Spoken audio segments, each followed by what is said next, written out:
coming.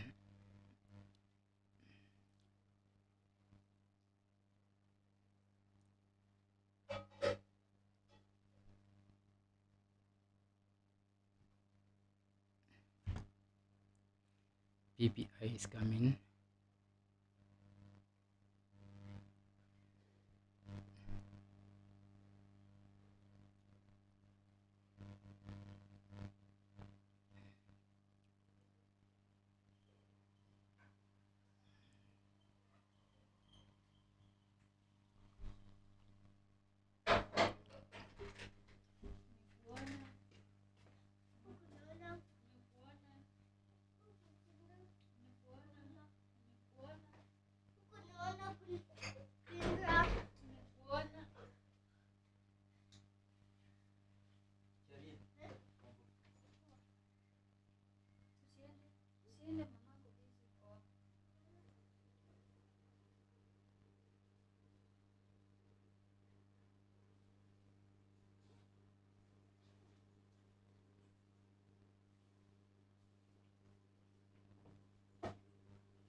So PPI is coming. PPI is coming. Let's see how it plays out.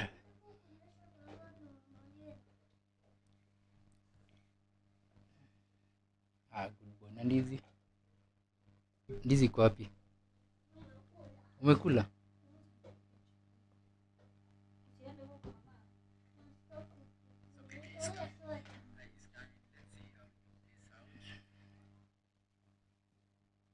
So PPI is coming.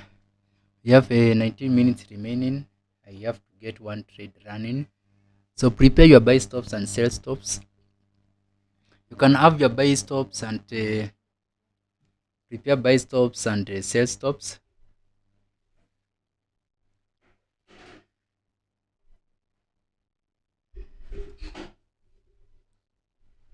Prepare buy stops and sell stops.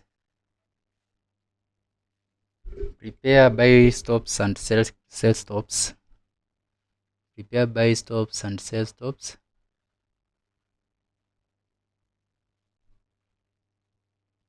We have a very fantastic news coming up.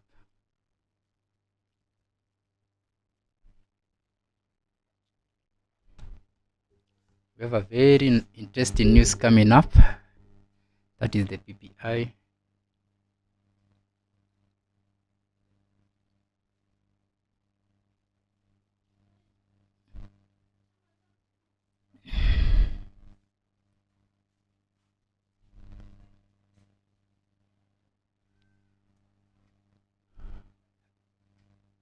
Yes, we have the PPI news coming up.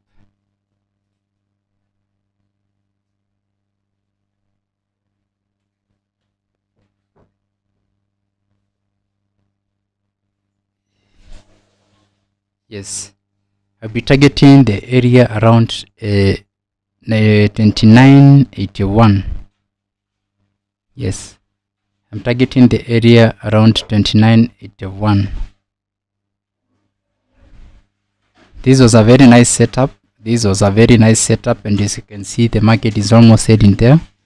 It's a very nice setup I did some 2 days ago after this consolidation here with one of my students. So I'm expecting the news to hit this area. Let's see. Yes, around there. Around there. That's what I'm expecting. I know so many people are on sales, but that's my main focus.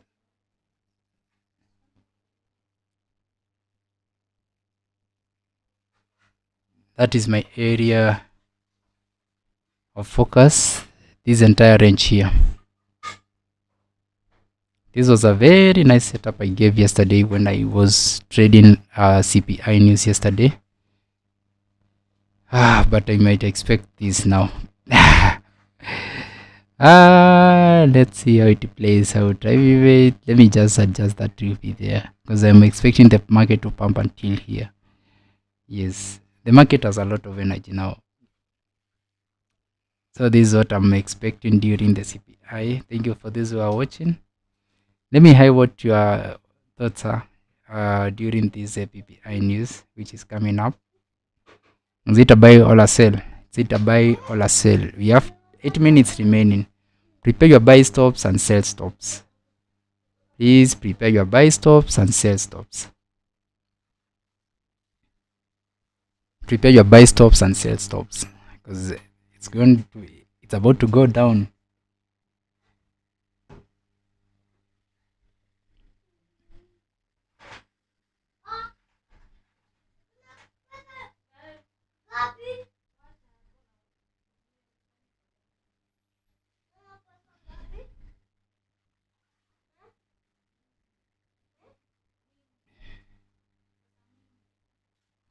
It's about to go down.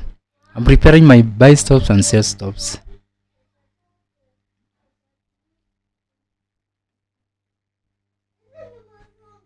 Ready with my buy stops and sell stops.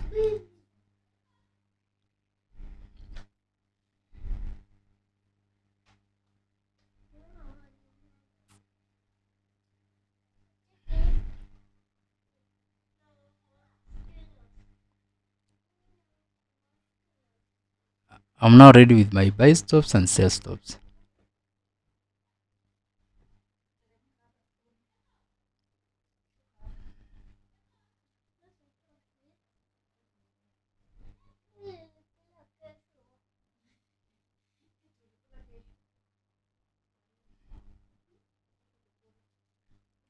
My buy stops and sell stops are ready. Let's see how it plays. This is my target here. This is my target here. This is my target here.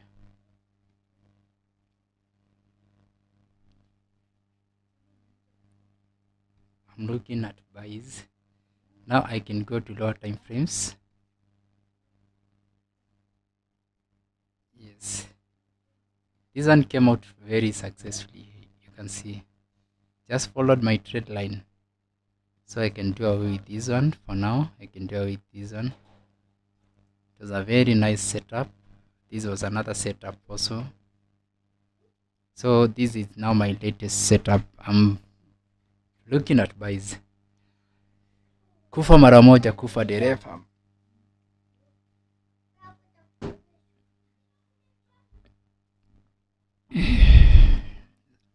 I know you can't see my candles, but let me try to make them bigger. Because we really need to see every single move. We really need to see every single move happen.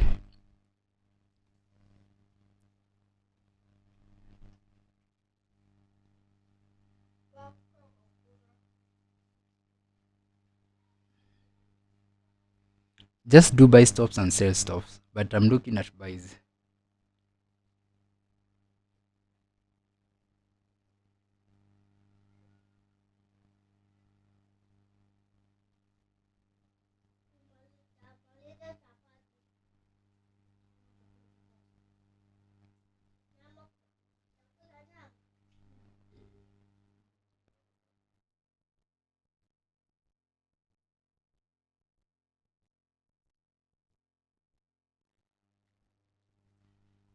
So I'm looking at buys.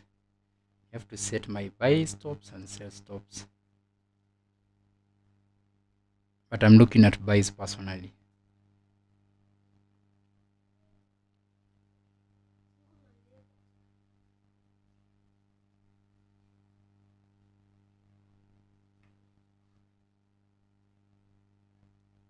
Four minutes remaining.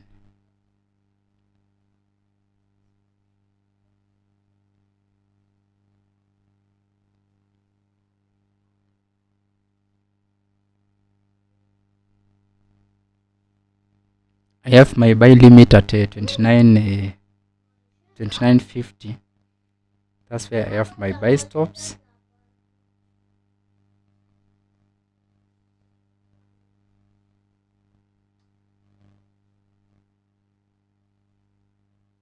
Let's go.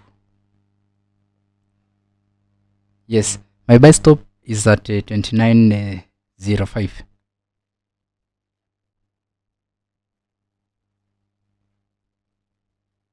My buy stop is around 29.50. Let's go. 2 minutes remaining. 2 minutes remaining.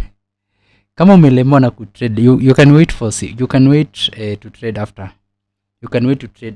There's support here. You can wait to trade after the news. Na hiyo market inakuja kwa ile fair value gap yetu tuliacha mchana ya 38. You remember guys this fair value gap? You remember this fair value gap here?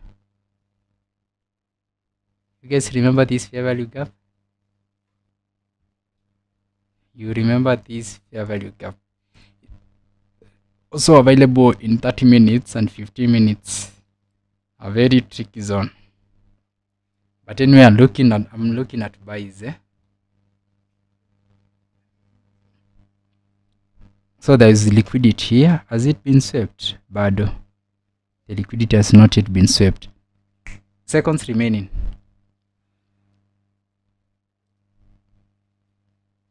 Shit. We go. You can do a buy stop and sell stop.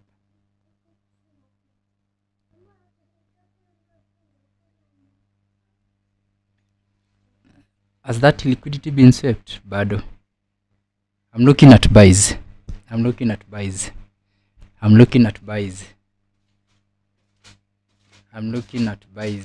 me add my sell stops. Tende kazi.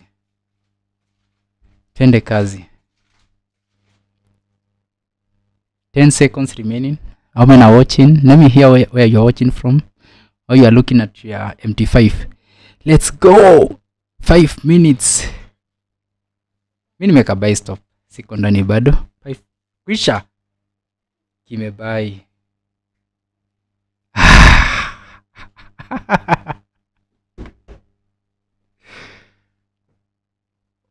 What?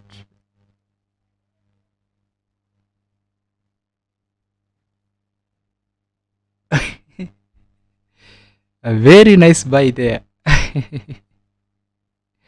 A very nice buy there. A very clean buy. A very clean buy. Very, very clean buy there. A very clean buy. Very nice, very nice. So this is our main target here. To break above this area, then we can now continue with our buys. Very strong buy there. CPI news. PPI, not CPI anyway. A very nice buy. Very nice buy there. Now let's wait for the candle to break above here. Then we can enter comfortably with buys. Wait for the candle to close above here. I hope the market will not go for that fair value gap. Let's just wait for the candle to close above here. Don't stress yourself with that news. It doesn't have a big impact.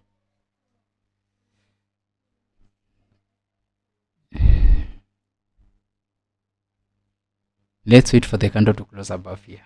If you never got that entry, just don't stress yourself. Let's wait for the market to give us another entry.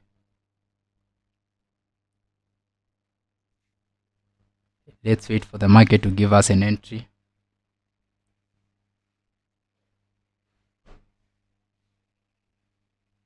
We can sell from 29.44.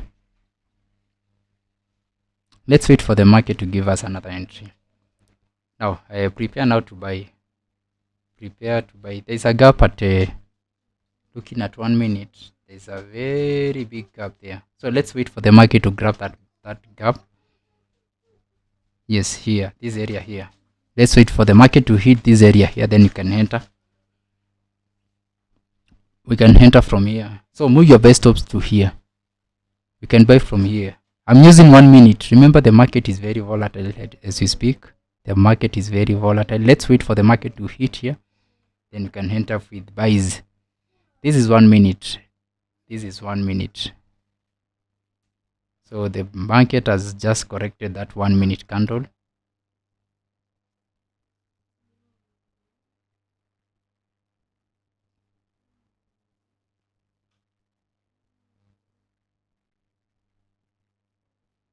Let's wait.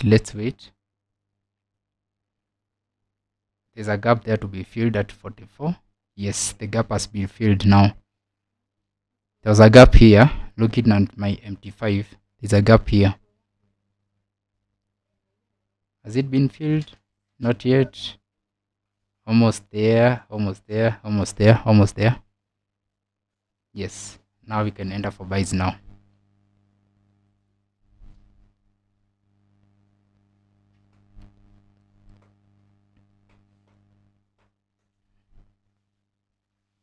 Yeah, you can buy gold.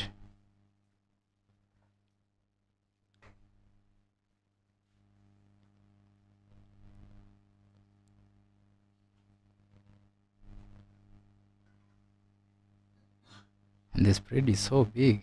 Damn.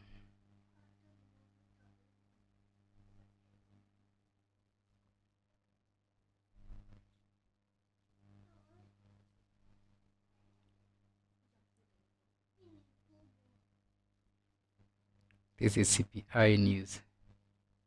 Yes, a very nice way to correct this week here. Let's correct that 5 minutes week. Let's correct that 5 minutes week. Yes, let's correct it.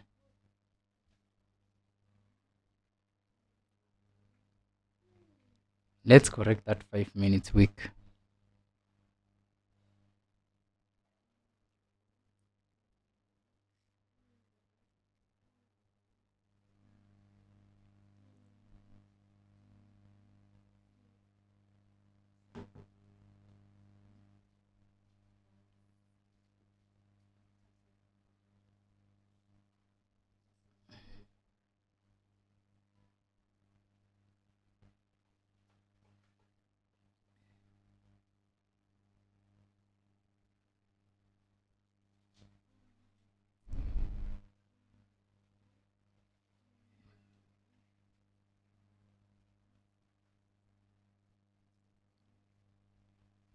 Let me know where you're watching this video from.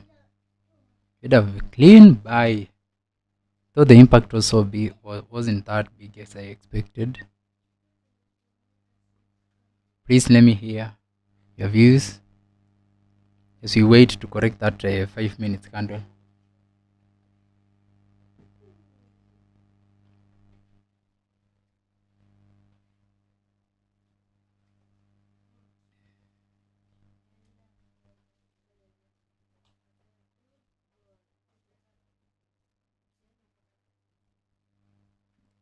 This liquidity has been swept.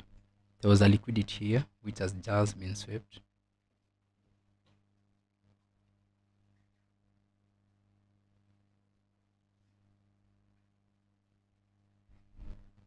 This liquidity has been swept. Let's see if it can sweep this liquidity and come to our fair value gap here. But we have to correct this 5 minutes candle. We have to correct that 5 minutes candle.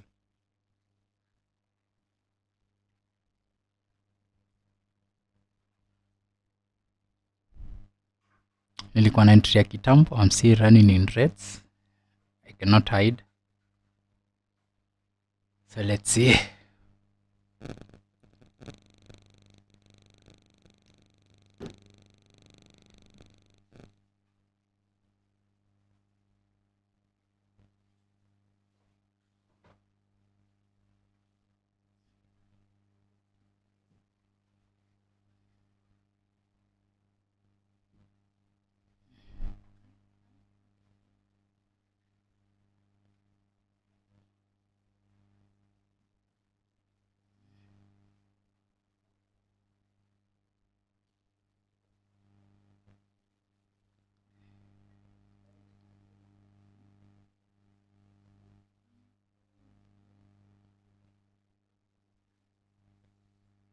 Yes, finally in blues.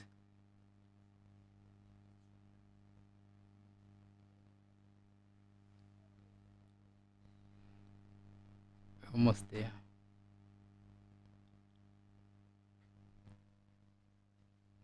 I said you correct this 5 minutes candle.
Let's correct that candle. Buy that gold. Take those buys. Let's correct that candle. USD JPY, you can sell USD JPY very nicely. USD JPY is cruising on nicely. Sell USD JPY and buy gold.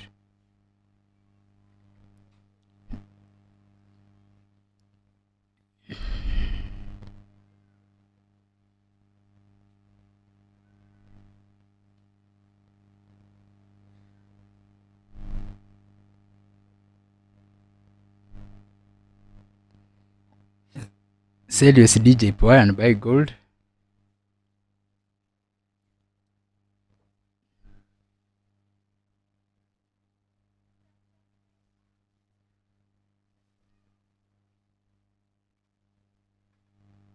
Sell USD JPY and buy gold. Nice. Nice. Very nice. Very nice. Very nice.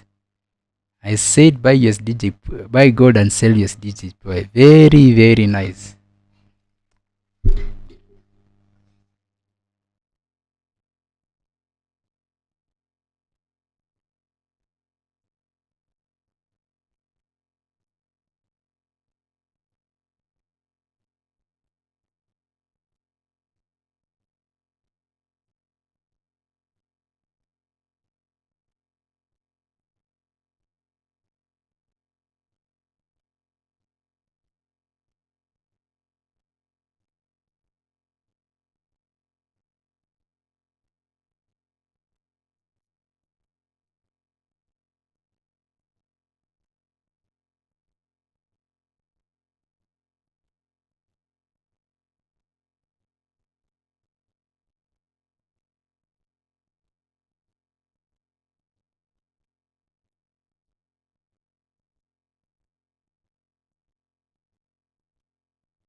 Oi. Oi.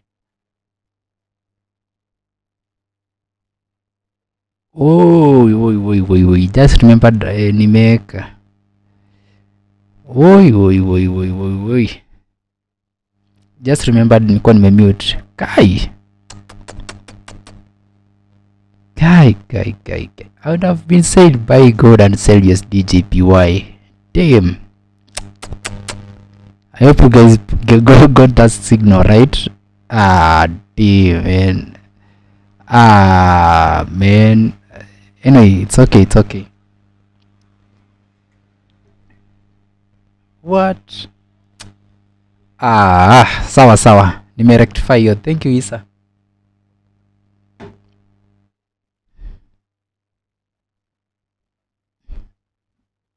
Now TP for USD JPY is 147. 147 is the TP. 147.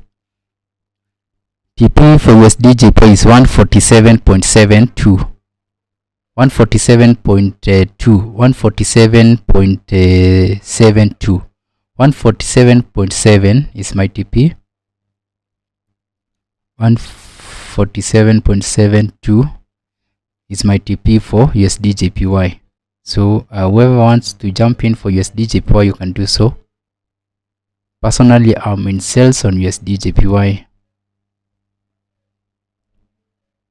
I'm going to sell USD JPY and my TP will be 720.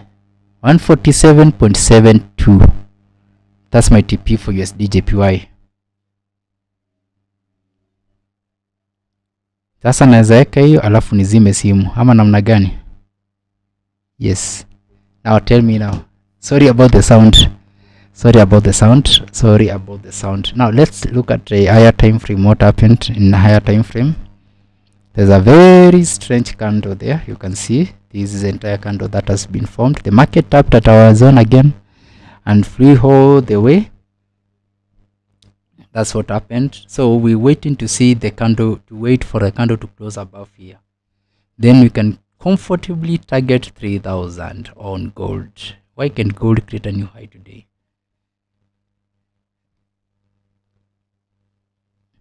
This entire area here, this is what you are targeting. This is what we are targeting.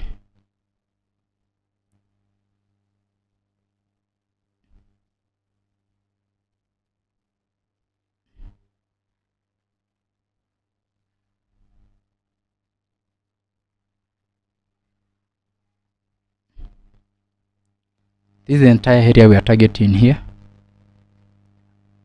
This is the area we are targeting. There are potential buys in this fair value gap here.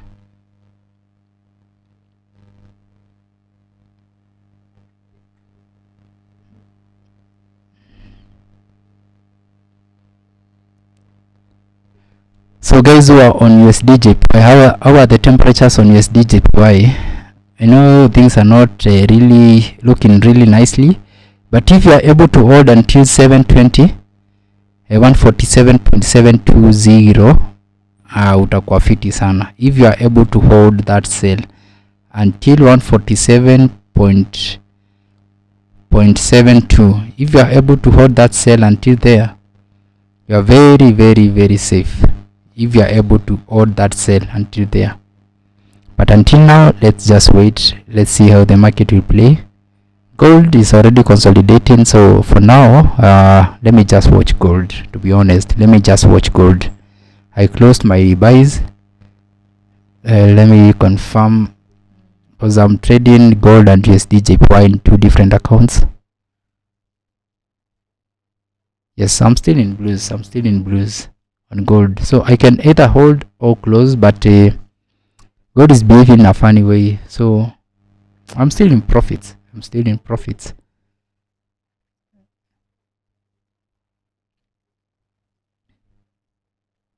in blues.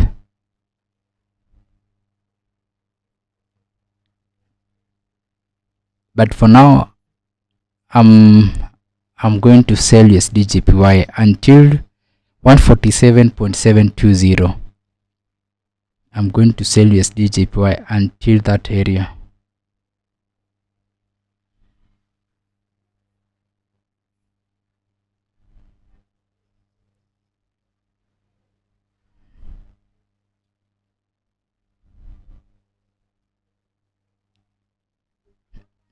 Let's hope gold will close above here.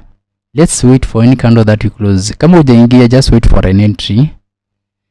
I know some people imewachanga juu ya sauti, but sorry about that. I did mute my microphone by mistake. But it is what it is.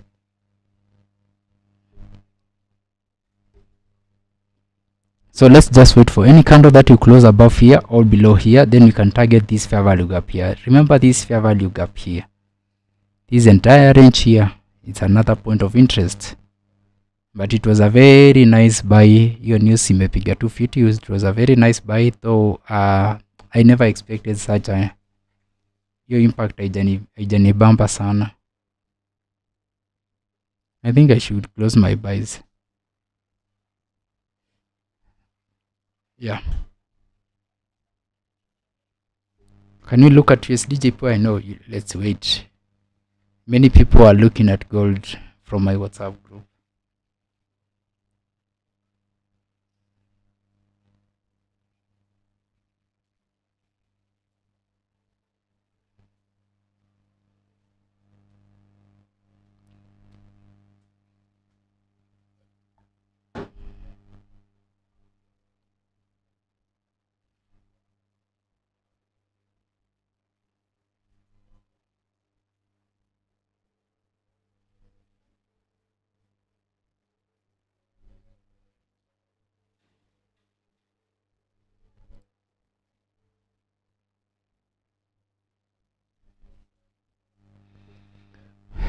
Very potential sales on USD JPY. Whoever wants to jump in for that sell, all the best. Very interesting sell on USD JPY.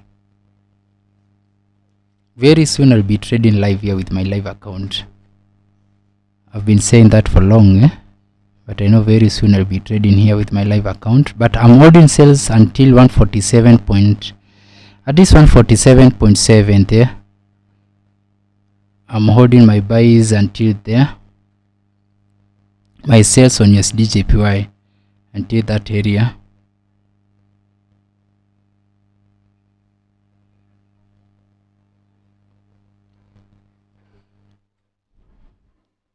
Sell USD JPY. Gold is very uncomfortable to trade now. Look at all these consolidations and manipulations happening here. So I better go for a clean USD JPY. It has a very clear move USD JPY. So as we wait for gold to close either above here or below this area here, then we target this fair value gap here.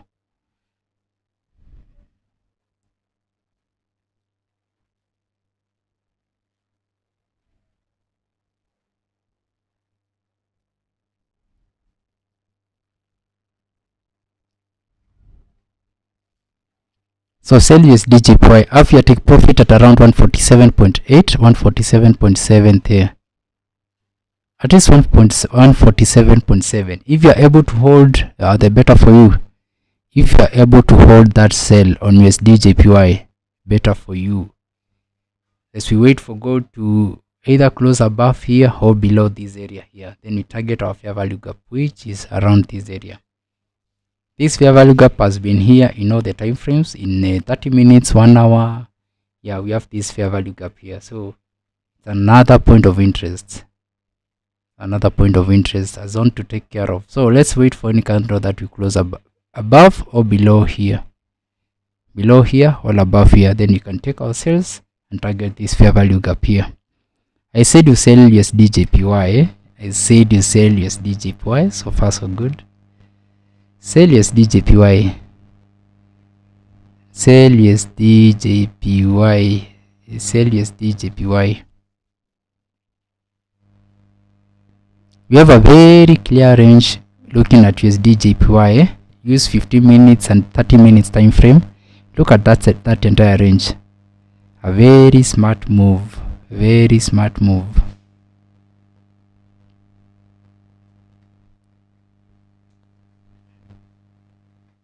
If you're able to hold until 147.8, utakuwa umefanya fiti sana.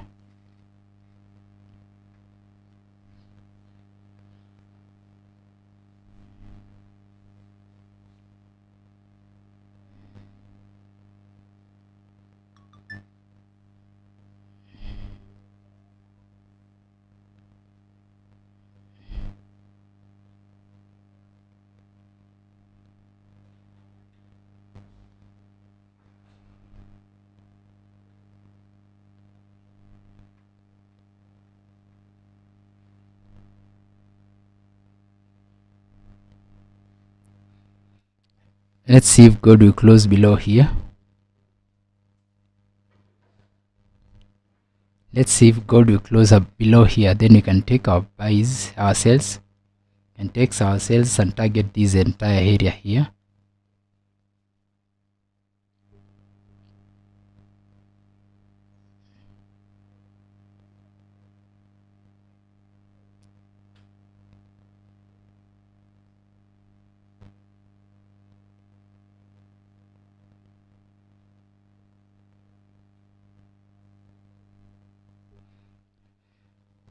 Remember, we are entering out the New York session. We have no other news, so we entering out the New York session, which is starting now at 4. 1 minute remaining to New York.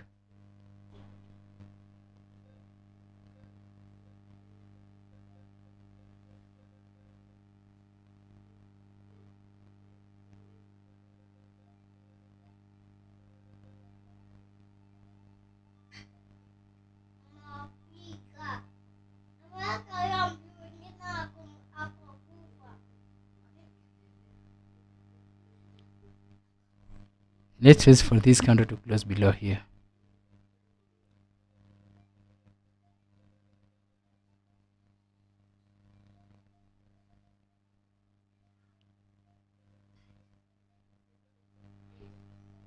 Let me know where you're watching this video from.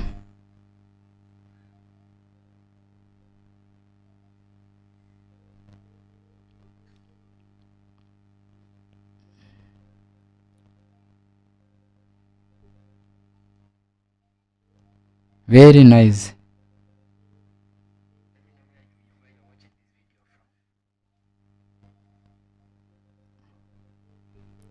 Very nice. That candle was closed below there. Bado. Yes.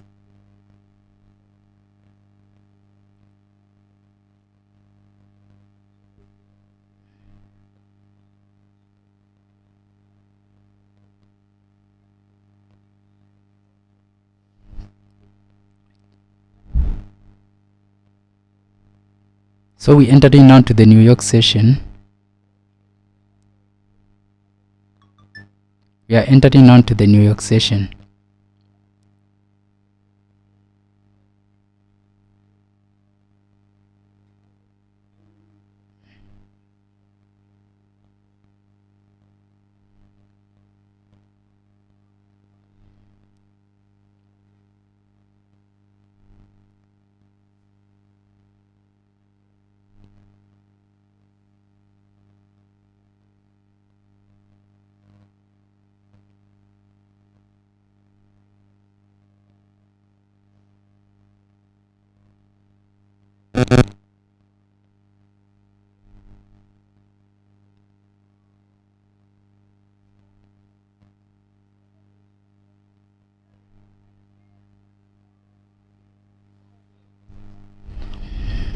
Something interesting about USD JPY.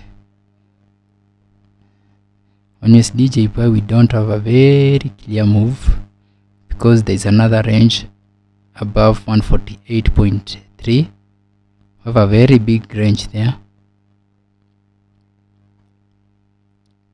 So for those who are taking sales on USD JPY,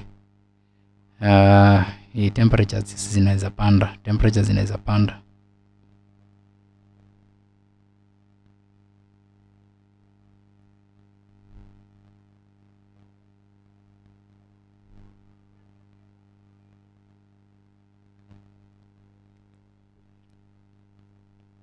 Let's wait for the market to stabilize. Though there is a big range I can see on USD JPY to be taken care of. Then we have the fair value gap here, which has just reversed the market. Now, is this fair value gap which is reversing our gold market?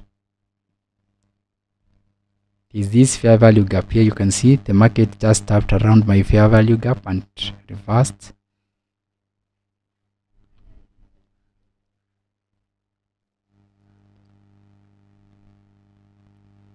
So I'm looking at potential buys on USD JPY and potential sells on gold.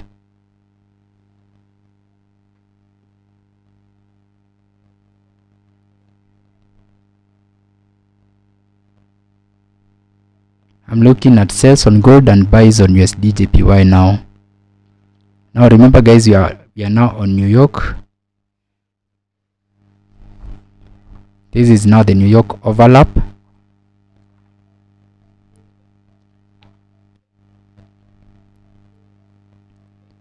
This is the New York overlap now.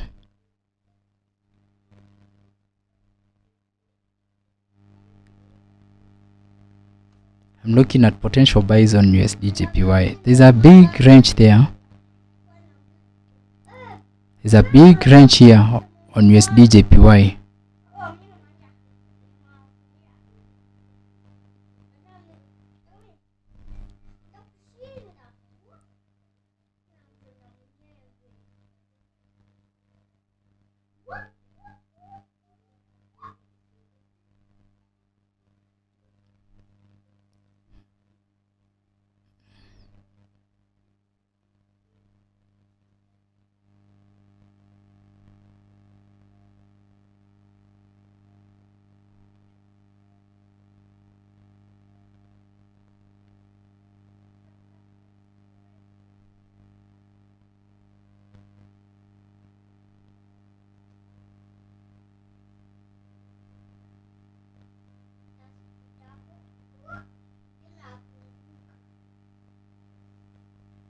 This is not the New York overlap. Now my favorite session, the New York overlap.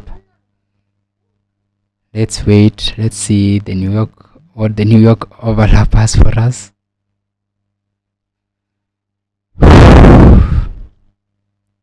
Wow. 1 minute.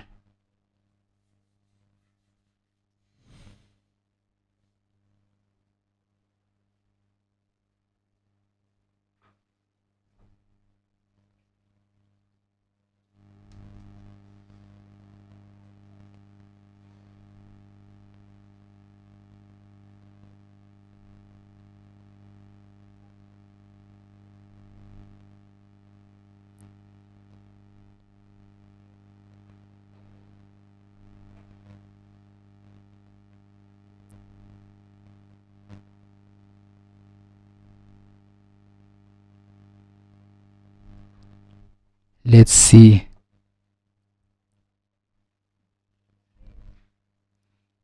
can see where the market was reversed.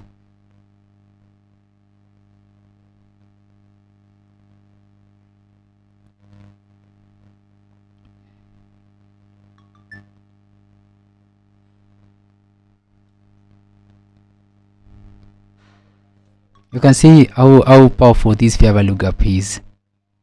You can see how powerful this fair value gap is. You can see how powerful the fair value gap is.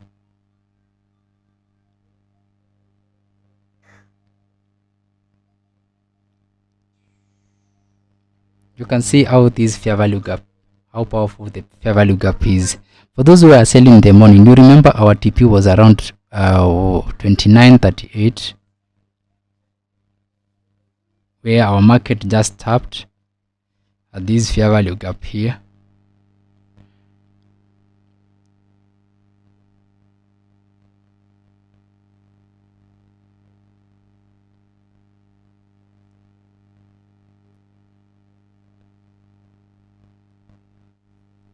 Very strict, very tricky market to trade.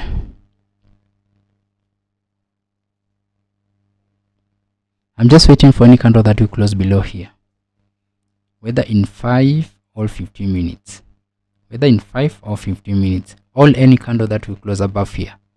That's the only way I can have a clear move on the buys or on the sells. Before then, I can just sit back and wait.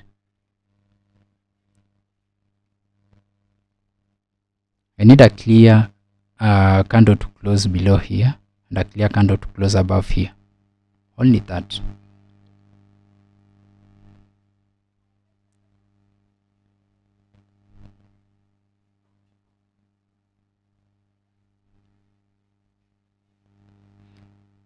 There's a very clear move I said on USD JPY. A very clear move, a very clear range from 148.3 around there. A very clear range there. 148.3 until 148.6. There's a very big range there.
Gold is not very clear on the direction, but you can look at USD JPY.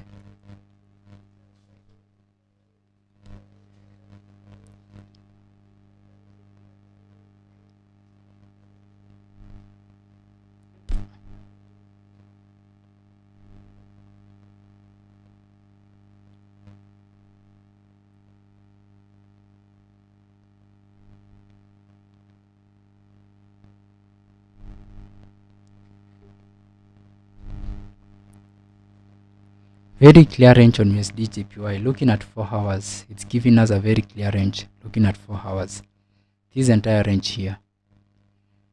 Looking at 4 hours, this clear range here on USD JPY.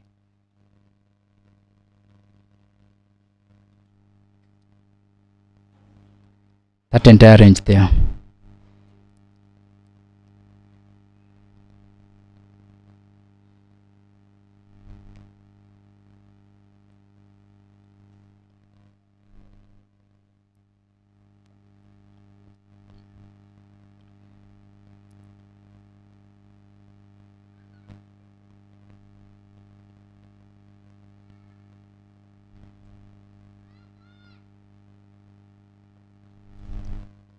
There's this entire range here.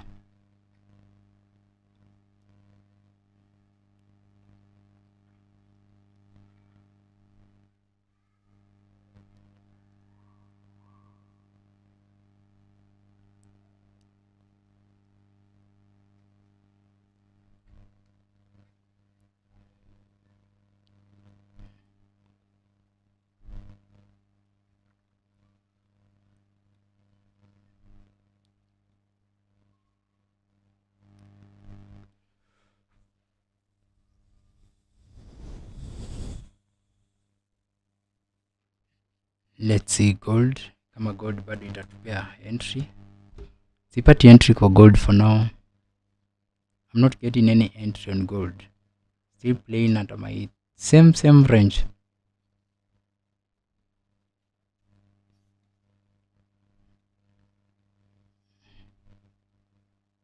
Gold is still playing on the same range, around the same area.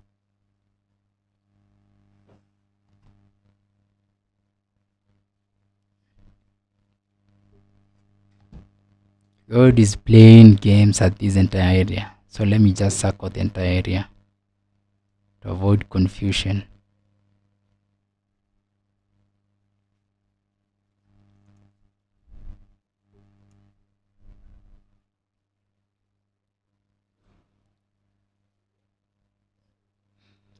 Yeah, so I'm waiting for a candle to close above here or below here. I think that can be clear on you. That can be clear for you. Those who are watching.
Gold is ranging now. Don't dare trade gold for now.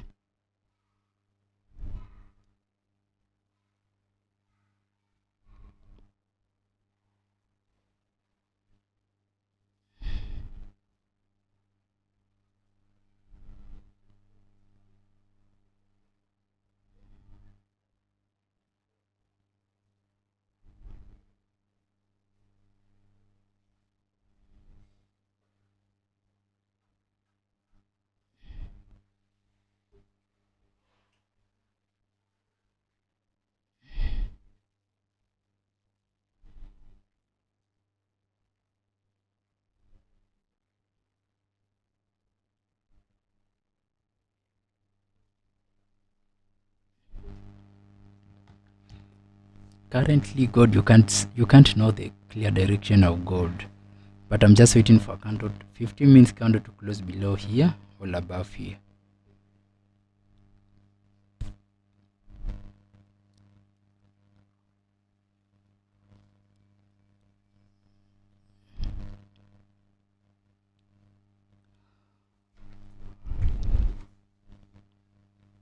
Very tricky market, tricky. Kuna entry, can just wait. Kuna entry kabisa.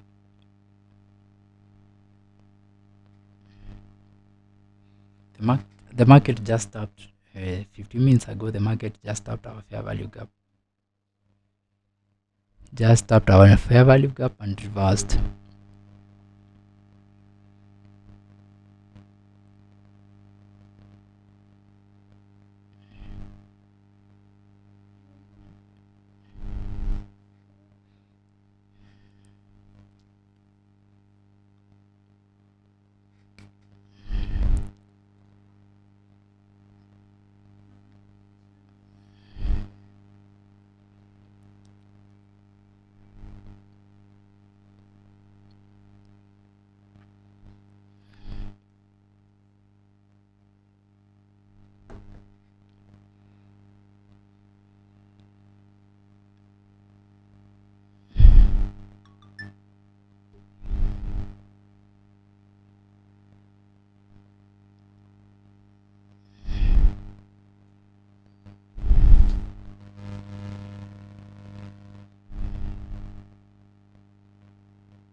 I'll be releasing some amazing videos on YouTube very soon on how you can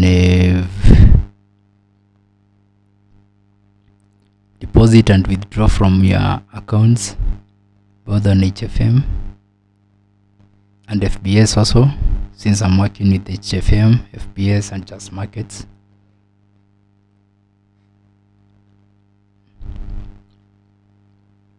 I will be doing a proper video on how to withdraw and deposit.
Let's wait for a clear move here.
I'm killing time to wait for the market to close above here or below here. Well, whoever wants to scalp, you can scalp and capture few trades here and there.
Gold, man, still stagnating there, consolidating there. Guys, hii entry ya gold haipatikani bwana.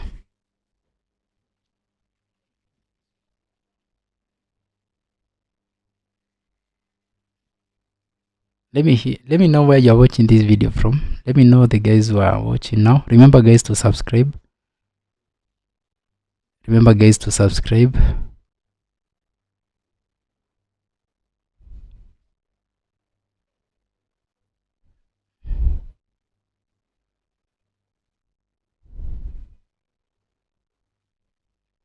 because I'm just waiting for this candle to close above here and this one, all these candle to close below here. Let me know the guys who are watching this video. Am I alone here?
Let's wait for a clear entry here.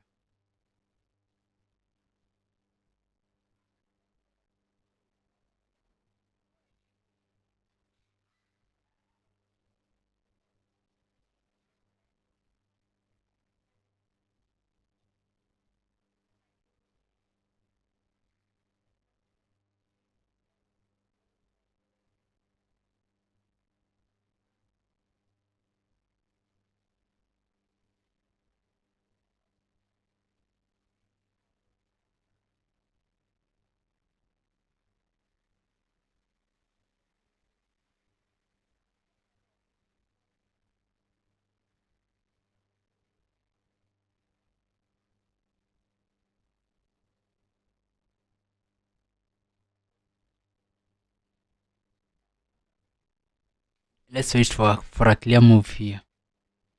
But I'm looking at gold. I should decide to fly because I'm targeting this entire area here.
Let's wait for clear entry. I'm using both the 15 and 30 minutes time frame. Just wait for a candle to close above here or below here. Then I can do my entries.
Those who sold USD JPY, you must be in profits.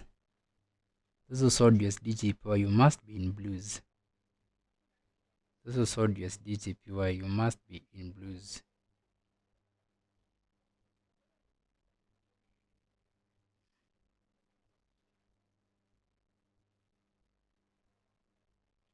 Those who sold gold is really playing with our minds. Look at what gold has been doing.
Let's wait for our entry here.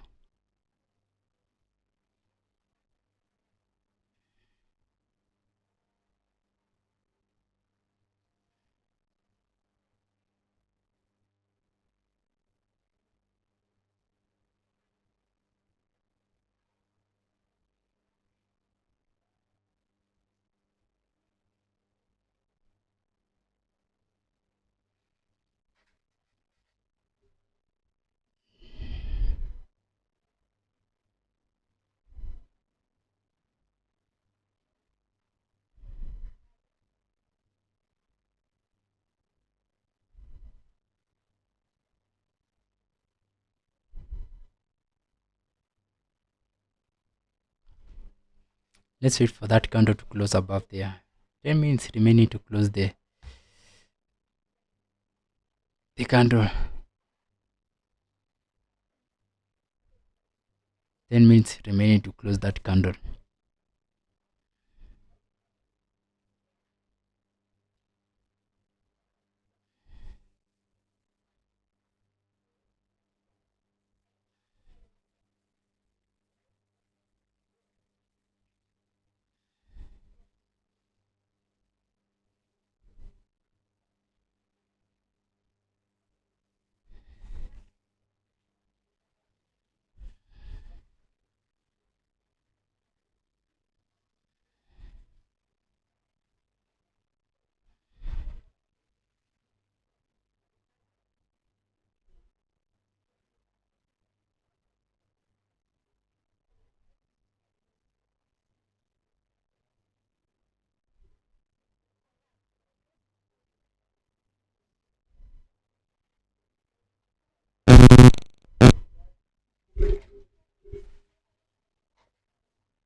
Wow.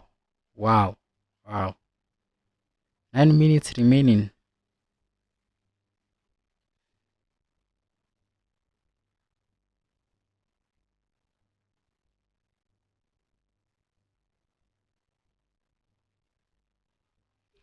I'm ready for buys. Patience is key. Remember, guys, I have an active bonus. I have active bonus already in place. Yes, I have active bonus. Now you can buy gold. Remember, we'll have some retracement. Then continue pumping higher.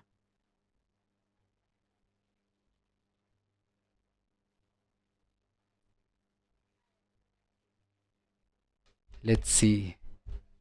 Let's hope the candle will close. Will finish above there. Looking at 5 minutes, the candle is 3 minutes away. Will the candle close above that zone? Then we can enter now. Prepare for buys.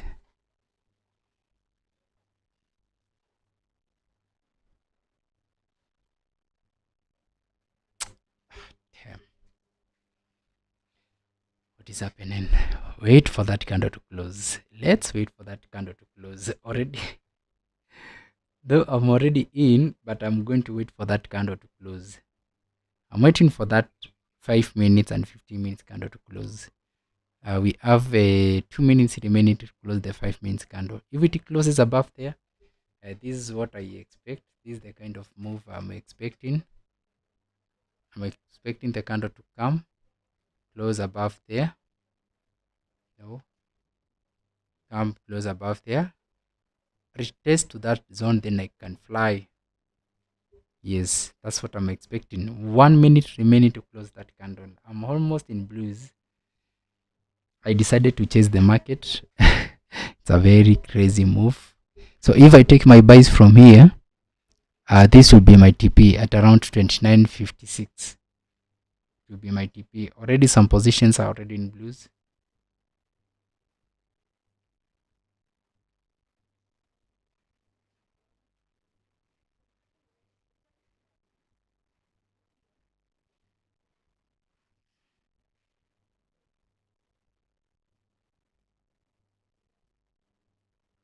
Oh yes, I'm already in blues. So let me give this signal to my community. So buy gold, TP 29.56.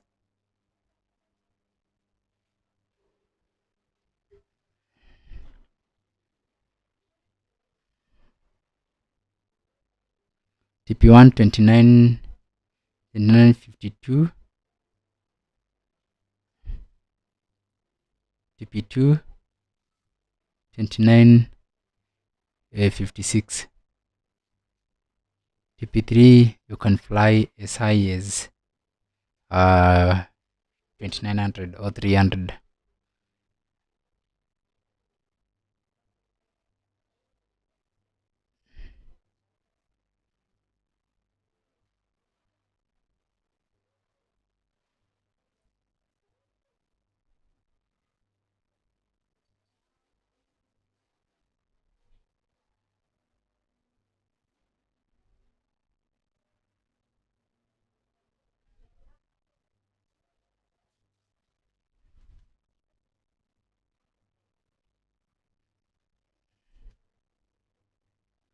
Hapo sawa.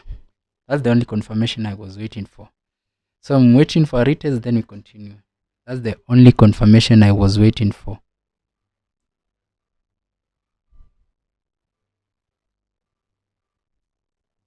The only confirmation I was waiting for, so that I can take my buys.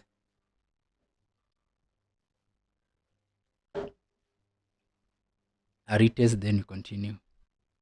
A retest here, then we continue now with our buys, and target is 29.56. Remember, proper risk management should be part of your discipline. Proper risk management.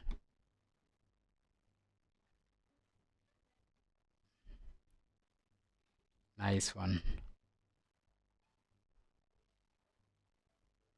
Nice one.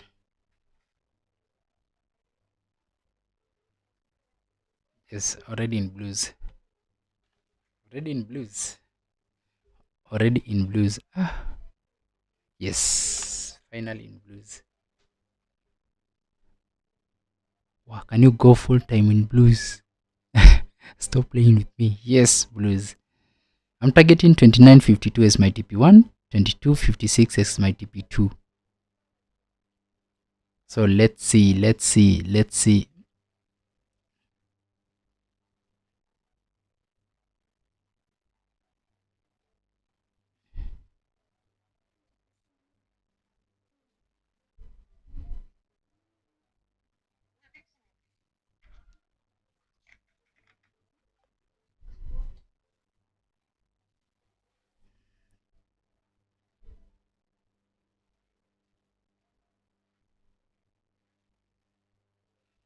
Nice. So TP1 29.52.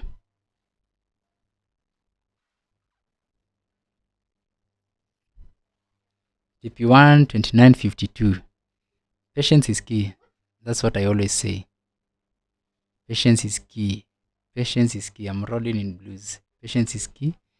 I know very soon I'll have the confidence to trade live with you guys. Patience is key.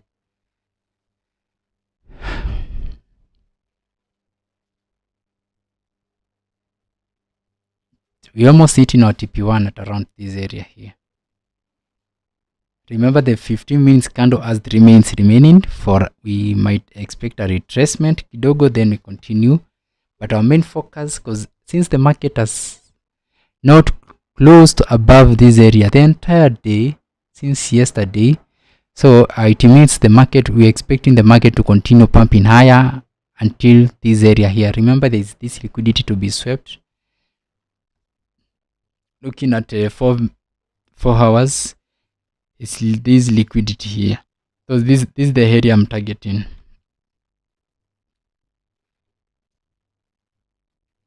This is the area I'm targeting here, because it's the only high.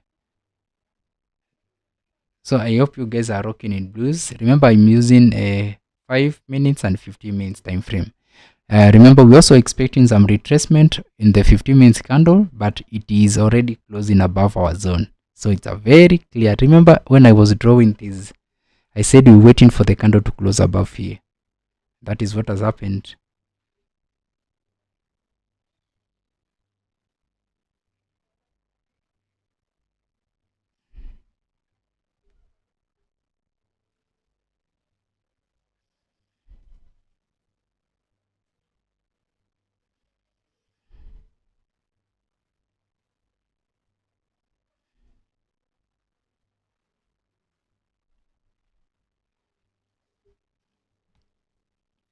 Wow, very nice, very nice, very nice. TP1 out at 29.52, TP9 out at 29.52. Can you get a clap? TP1 out at 29.52. TP1 is out at 29.52. Wow. Now we're waiting for retracement, then we continue. This very danger zone here, it has been a very bothering zone. It has been a very stubborn zone, this area here. It was very stubborn. Now the market has decided now to break that zone. Very nice, with a very nice body. What does that tell us? Buyers are many in the market. Very nice move there. Very nice. TP1 is out. Let's focus now on TP2 at around 29.56. TP1 is out, eh?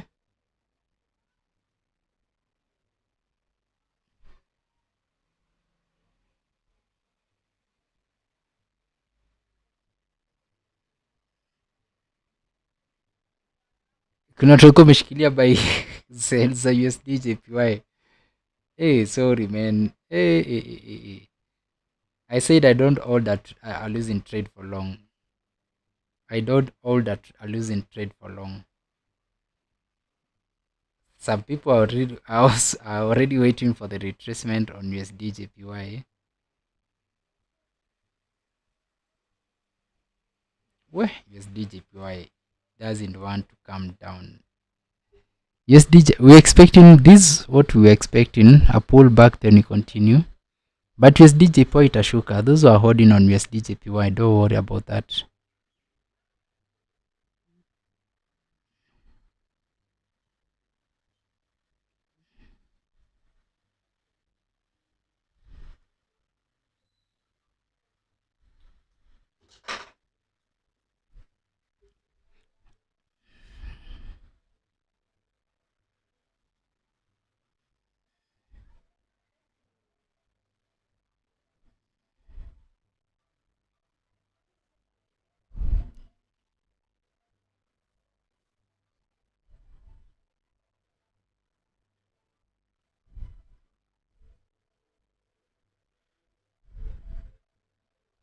So from next week, I'll be trading gold against GBP. We're trading gold against GBP. Have you ever heard of that pair? Next week, I'll be trading gold against GBP.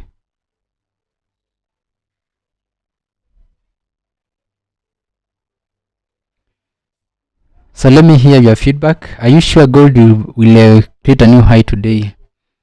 How many think gold will create a new high today?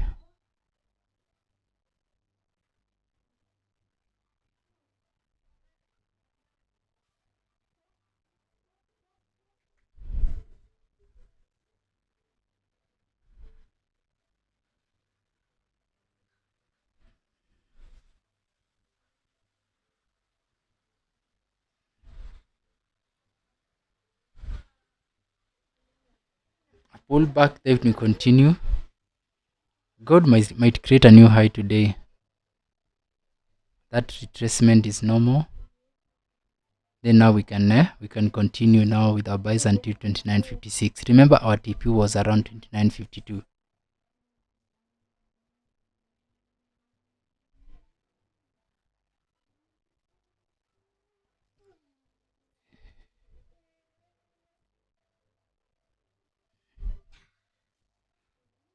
Our TP was 29.52.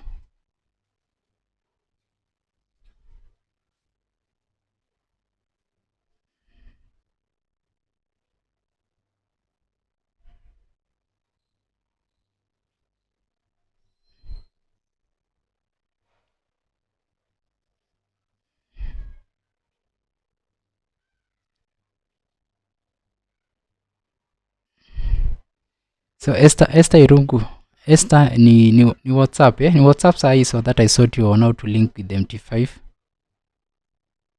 Golden Nature, big up. Dendan, big up Dedan. Hey, Dedan menyamaza. I had a very interesting session from Monday, Dendan.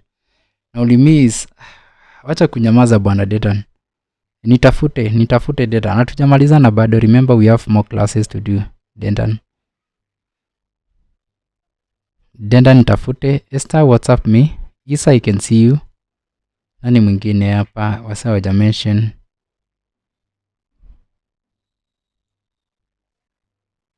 That's a pullback. It has already tapped our TP1. Sijui why all my trades are addicted to TP1, I always hit my TP1s and not my TP2s or 3s. But anyway, it's okay. Proper risk management is key.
I said this was the move I was waiting for.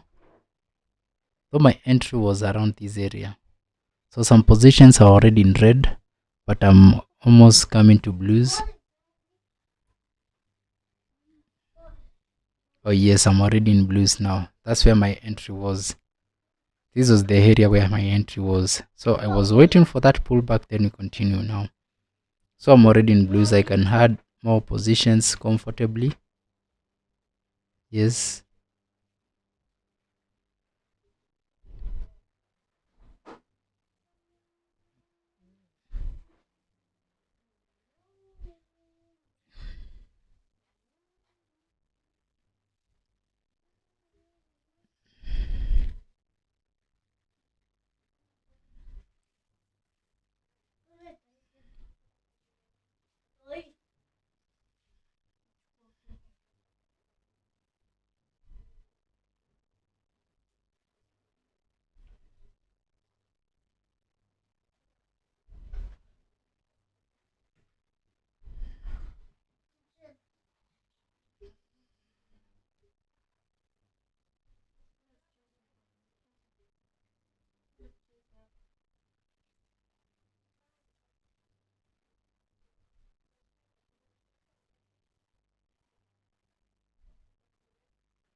My entry was here. After the candle broke above this area here. So let's see if the market will pump to this area here. Remember, your stop loss should be around here.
That was my entry point here.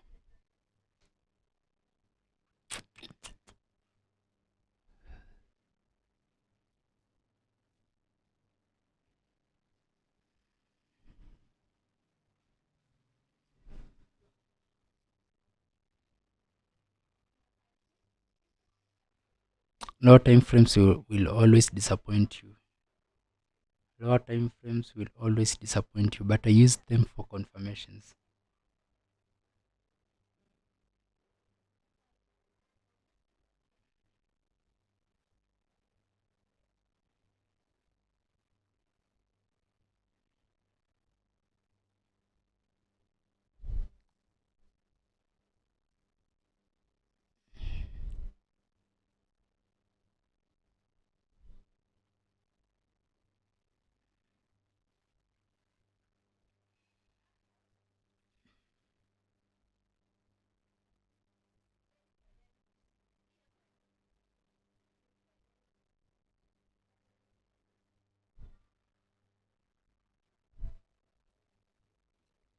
It's a nice opportunity for re-entry here. If it breaks above the previous high, it's a nice point to enter again if it breaks above this high. But this is gold. If it breaks above the previous high, then we can now chase until our TP again at 29.52.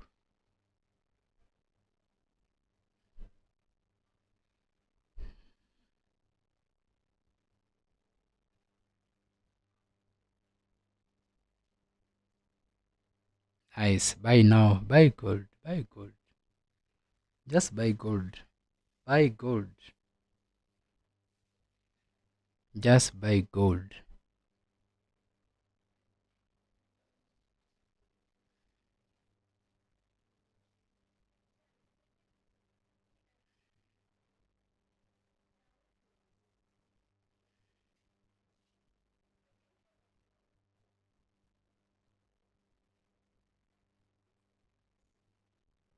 Dedan, I can see you. Very nice. Dedan, I can see 0.5. That was a very risky one. Dedan, I can see you. 0.5 was a risky one. 0.5 was a risky one. But that's a good job. That was a good one. 0.5. Bro. Dedan, very nice. Yes, Dedan, you were able to hold until 147.85. Dedan, I can see you. Hold the sell until 147.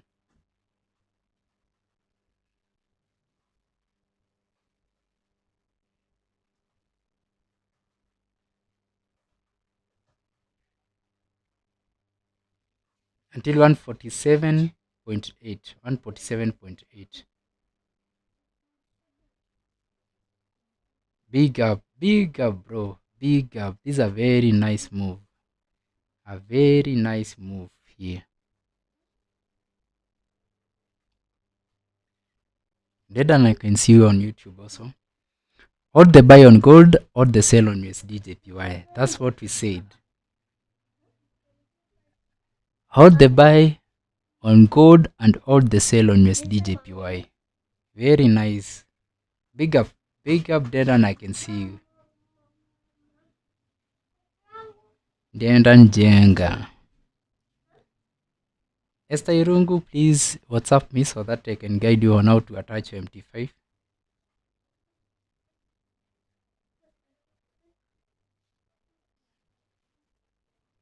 Personally, I'm modding my buys on gold. Yeah, the candle has closed above the previous high. So you know what to do when that happens. You had more positions, why not?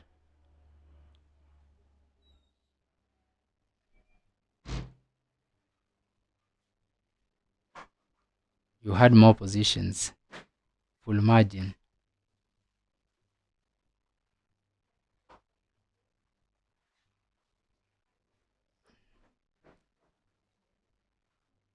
TP2 again, back to TP2 again.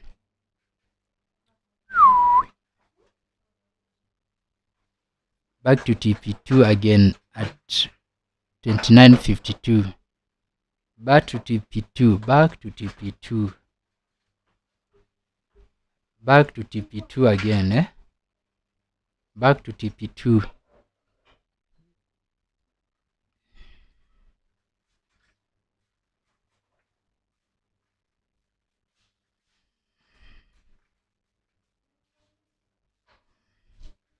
Hapo sawa. TP2 again, TP2 again, round 2 of TP2. Where is that signal? Round 2 of CP2. Round 2 of TP2. Round 2 of TP1 again.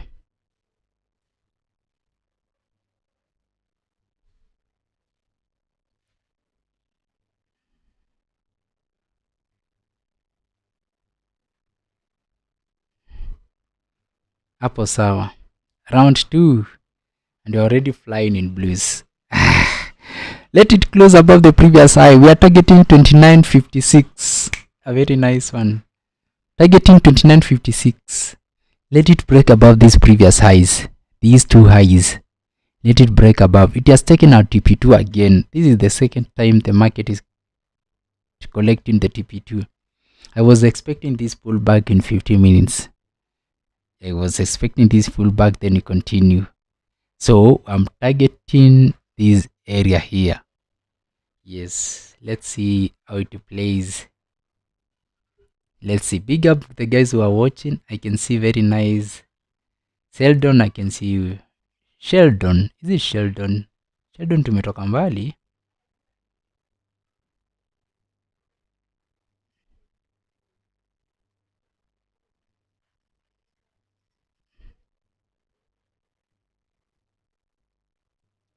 Sheldon tumetoka far, long time.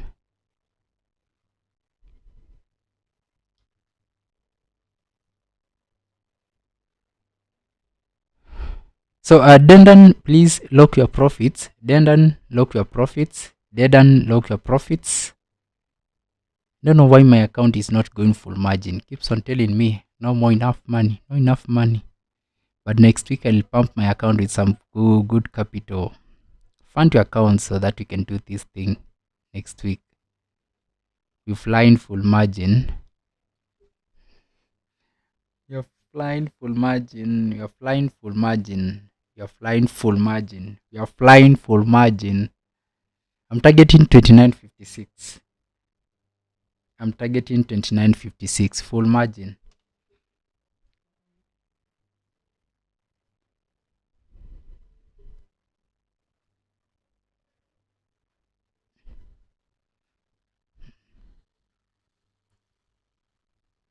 Now full margin haitakangi mchezo.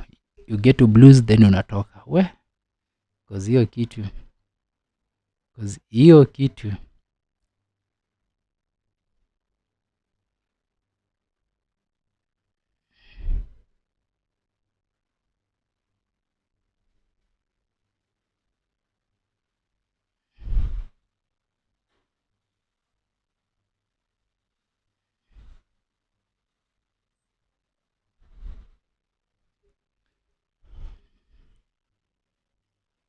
Remember, I'm targeting this area 29.56 here.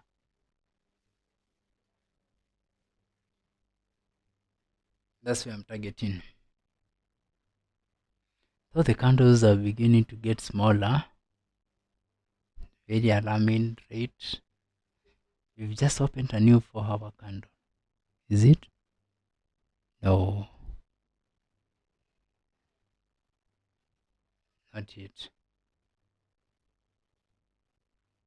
We had more positions. We had more positions. One. Yes. We had more positions. Proper risk management is key. So I'm targeting 29.56.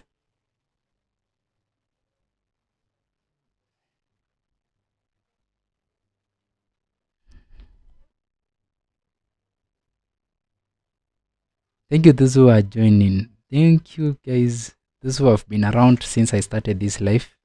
It motivates me to do this more and more. Nice one. We can go full margin. Add more positions. Add more positions. Yes, add more positions. Ready to add more positions? Yes. Add more positions. Add more positions. not enough money. Wait. The more we get to blues, the more we had positions. Get to blues, we had more positions. So gold is going to create a new high today. Gold is going to create a new high today. Gold is going to create a new high today. Big up blues. Blues. Clean. Yes, but we are going pushing up. We're pushing up until 29.56.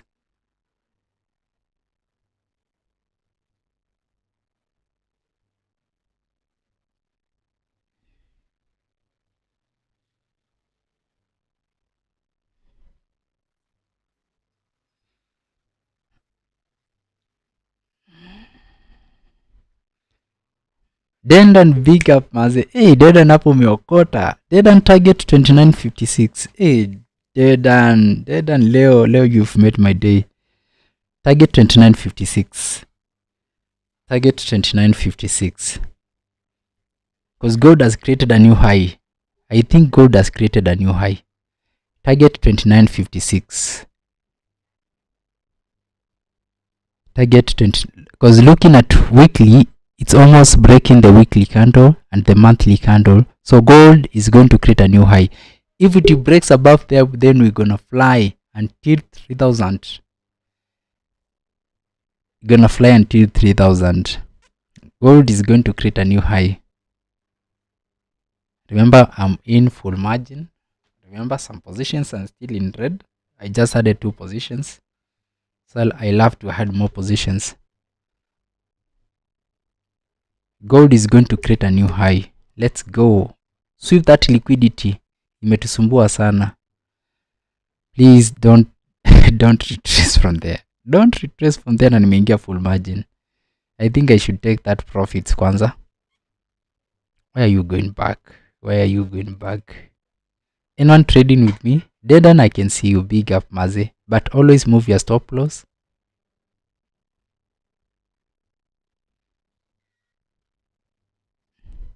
Move your stop loss to so that you can lock your blues. Kama umeingia full margin kama mimi, si una lock tu na macho.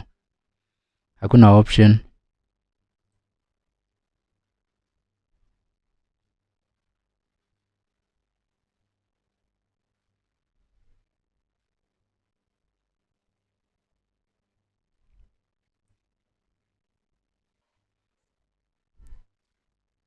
Gold is going to create a new high.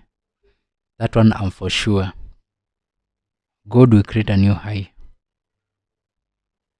Anyone watching my video? Anyone on YouTube? Anyone from my community watching my YouTube live? Gold is going to create a new high. Let's go. Let's go. Usibaki nyuma. Let's go. Let's go. Let's go. Let's go. Let's go. 56 is my target. 56 is my target.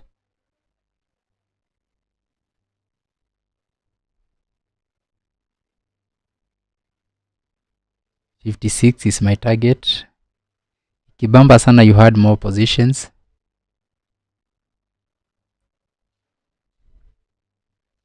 Four minutes to close that 15 minutes candle. If it closes above, you know what to do. Remember, it's following my trend line here. Look at my trend line, my analysis here. I was waiting for a candle to break above here. Wait for a pullback or a retest, then we continue pumping higher. So we're targeting point C, which is around 29.56. Yes. Sweep that liquidity, gold.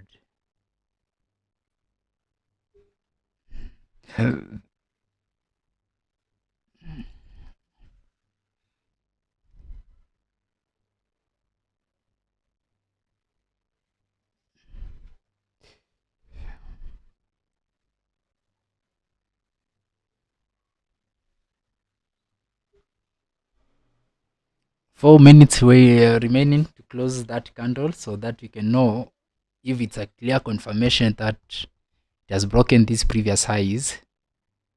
I need the candle to close above these two highs.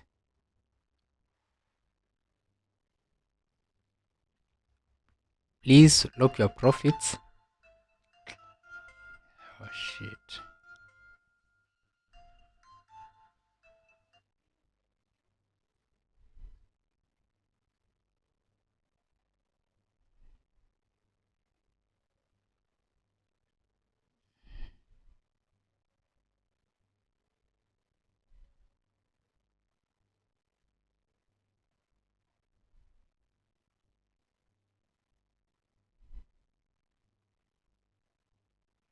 Please move your stop losses.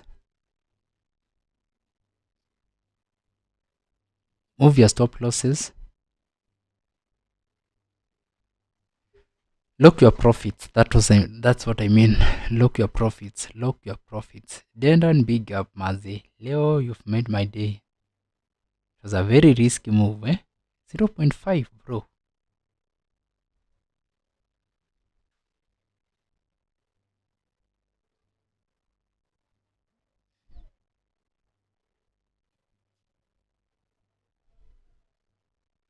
Thank you those who are joining. Big up those who are joining.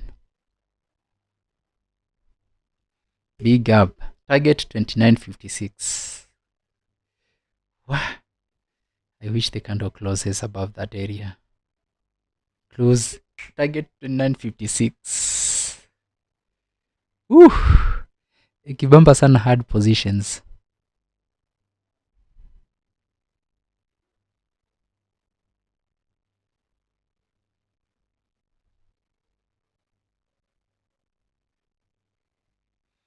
Ikibamba sana hard positions. I know gold will sweep that liquidity there.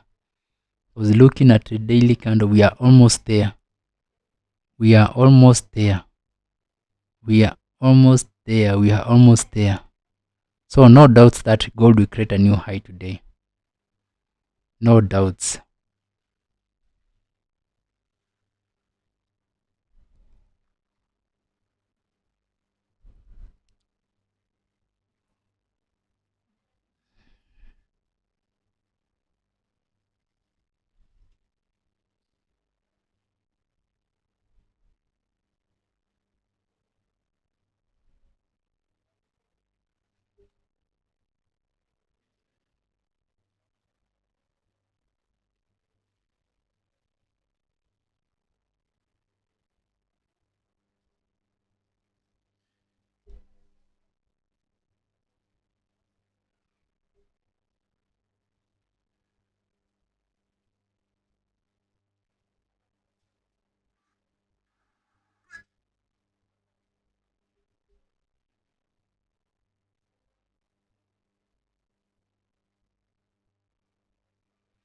Gold will create a new high. 43 seconds. Gold will create a new high today. Gold will create a new high. Because looking at daily candles. Let's look at daily candles. Yes, you can see. You can see this zone here, 29.54. Will gold break above 29.54? Here, 29.56. That's what we are targeting. This area here. This area here, yes.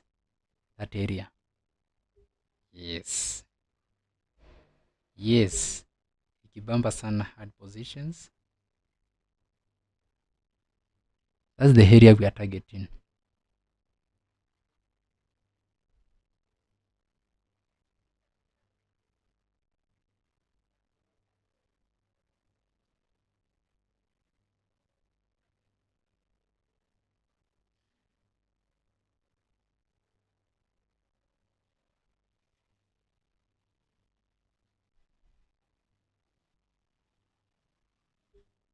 Gold will create a new high today. Target 29.56.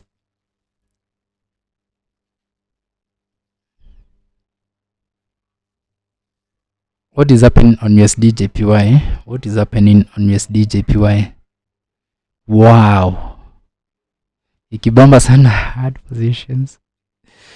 Not enough money. Why? I want to go full margin. Bro, I want to go full margin.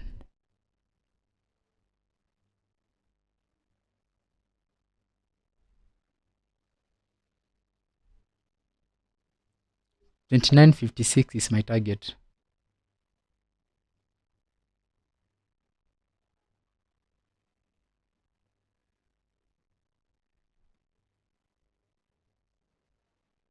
I'm targeting 29.56.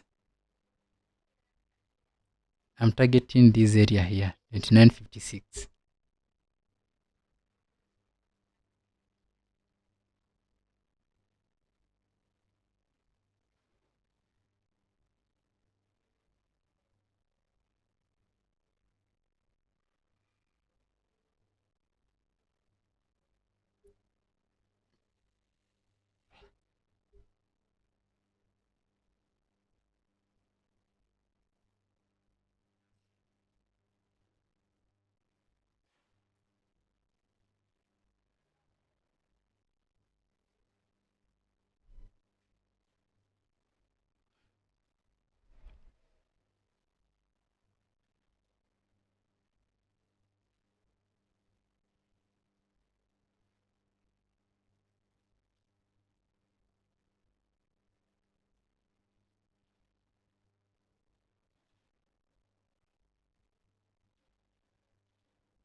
Prepare to close. Prepare to close.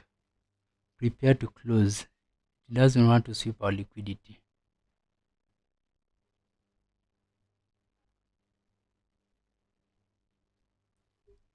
Someone in blues, tell me. Prepare to close.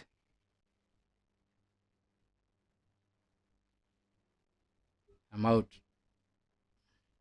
I'm out. It was a nice one. It was a nice one. Very nice and clean entry.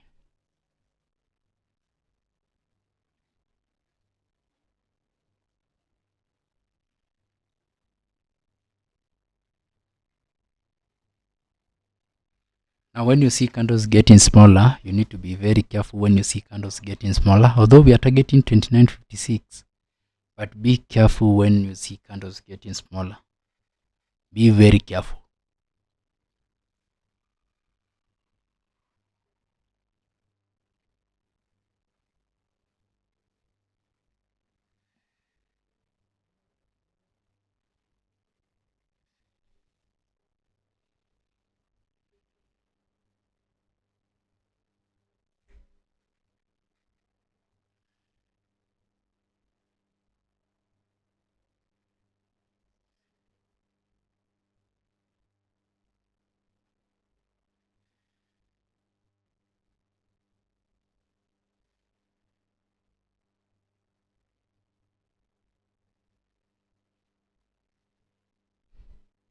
When I see candles getting smaller and smaller, personally I'm out.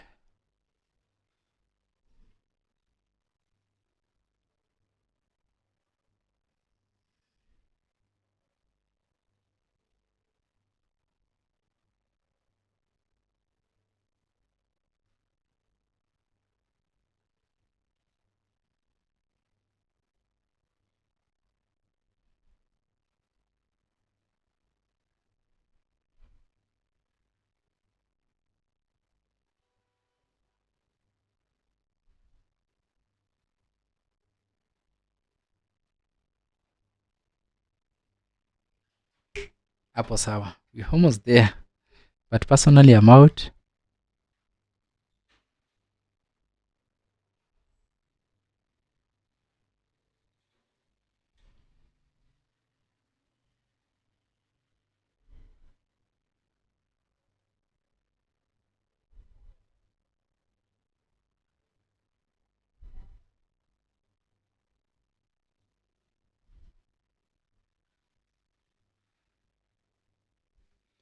Lock your blues, lock your blues, lock your blues.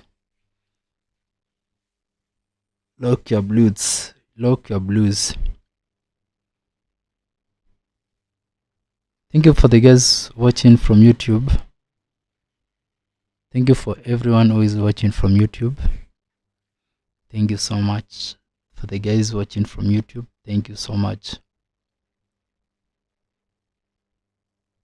The guys watching from YouTube, thank you. When you see candles getting smaller and smaller, need to be very careful. When you see candles getting smaller and smaller, need to be very careful,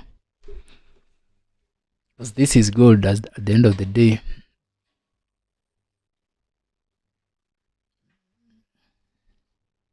Personally, I'm out. Move your stop losses to break even. Move your stop losses. Move your stop losses to break even.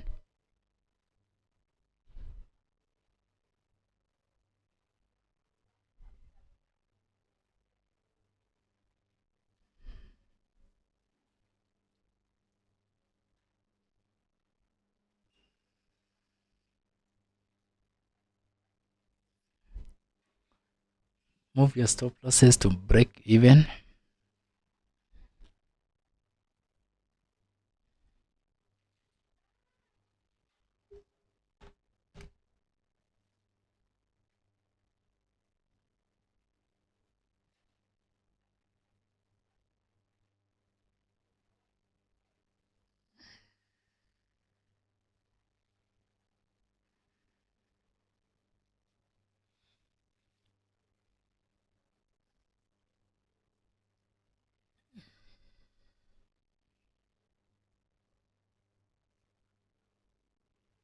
Move your stop losses to break even. It was a very nice buy. When I see candles closing getting smaller and smaller, I leave the market, but it was a very nice one. Whoever wants to chase, I can take a buy if it closes above 29.56. I can do a re-entry above 29.56, but personally, I'm out.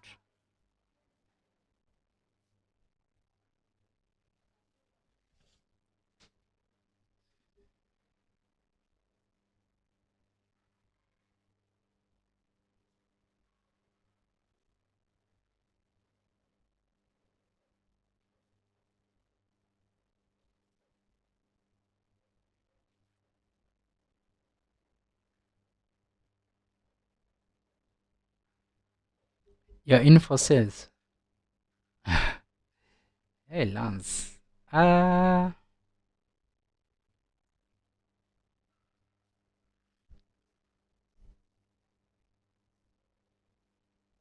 So, which candle is this? 4-hour candle, just 4 hours remaining. 1 hour candle, just 35 minutes remaining. 30 minutes, 5 minutes remaining. Bro, sales. Tricky sana.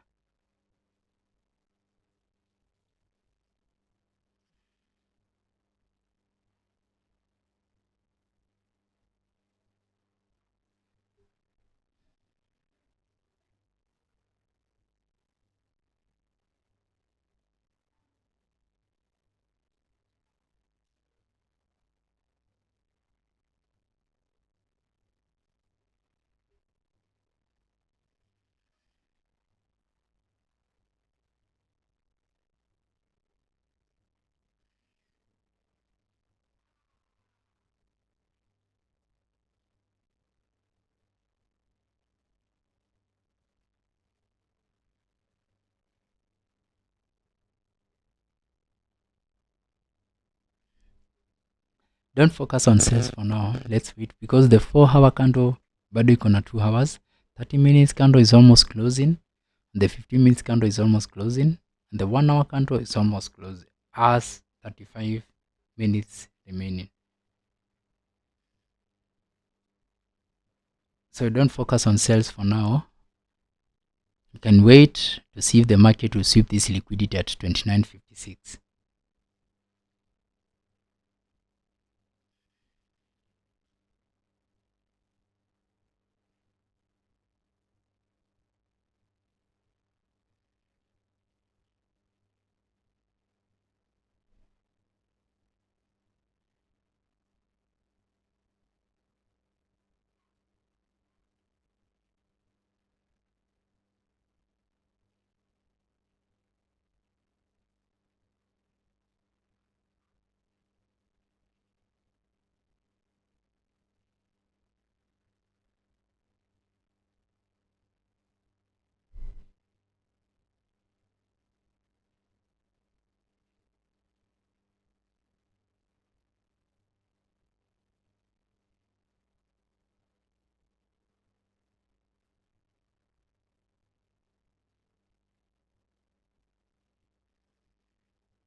Move your stop losses to break even.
Still closed bullish. The candles are getting smaller. The candles are getting smaller.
The candles are getting smaller, so I'm out.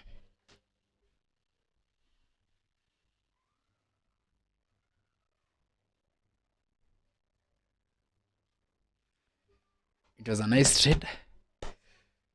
See you guys. See you guys.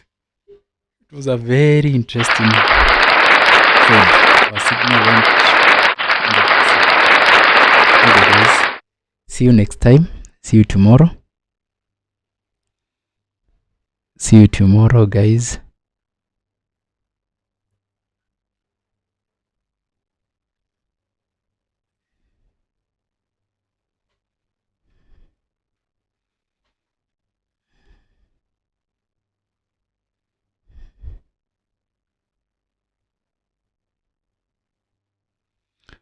Yes, I'm out officially. See you guys. Thank you guys for watching. Tuonane kesho.